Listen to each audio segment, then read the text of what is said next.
I struggled to try to come up with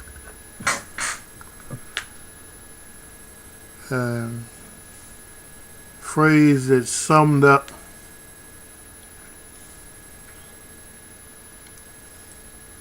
Mar Gunn, who is the GOP Lieutenant Governor candidate for the state of Delaware. Gunn is a African American chap, and each time he would make a statement, he would floor me. A couple of these statements are, he told me that he was the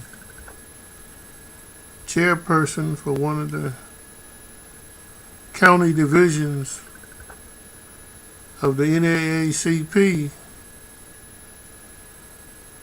in Delaware.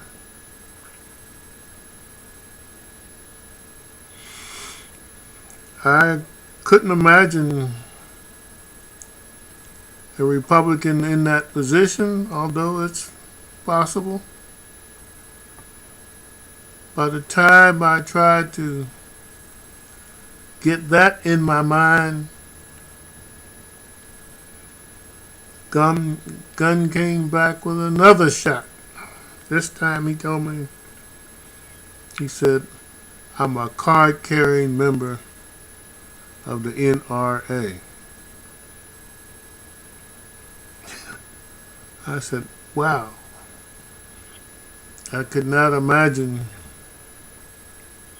him being in the head of the NAACP chapter, and on the left hand,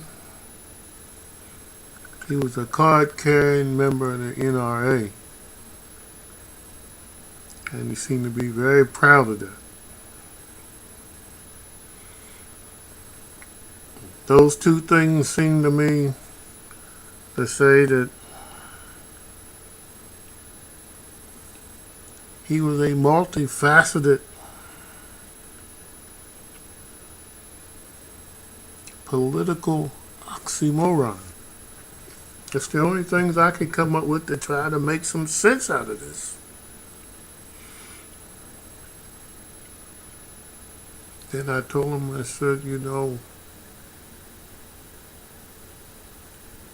I don't think you'll win with Donald Trump sitting at the top of your ticket, you know, knowing that he was going to have to support the party ticket.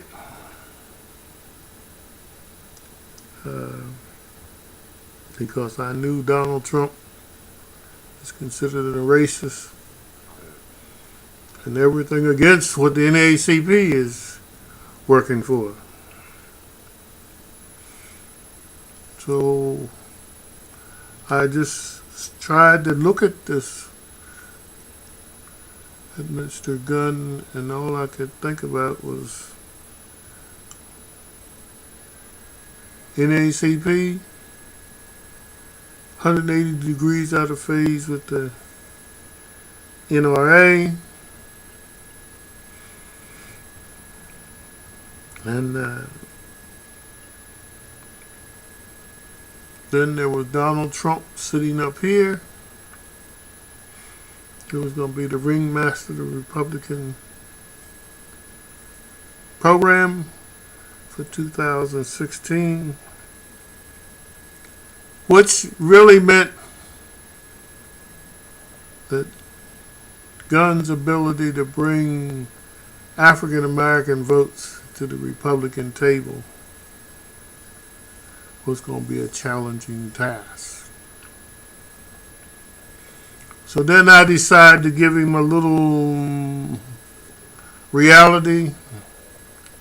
I said in 1996 I ran for Lieutenant Governor of the State of Delaware on the Republican ticket.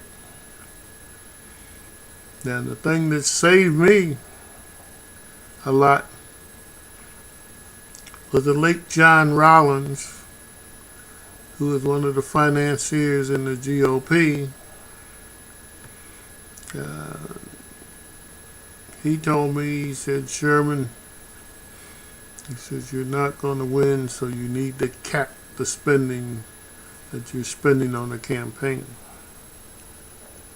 The idea being not allow your ego to move beyond your pocketbook. And I was tempted to do that. However, John and I would have lunch, and he would always talk to me straight. And so I knew what he was telling me was probably the best advice. So I did not spend any more money. I capped it. And the last time I talked to my former campaign manager, and I guess this has been, 20 years,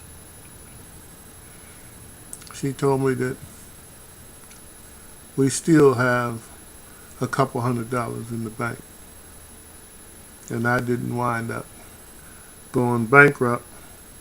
I guess I'm thankful because I think about the Shaka Fatah thing in Philadelphia when he running for mayor and he got himself all mixed up, getting monies illegally. So I guess when I stepped back and I tried to look at the Gunn campaign and come up with one phrase to capture it, all I could really say is that it is complicated. I thank you for taking the time to listen to me, and I trust you have a nice day.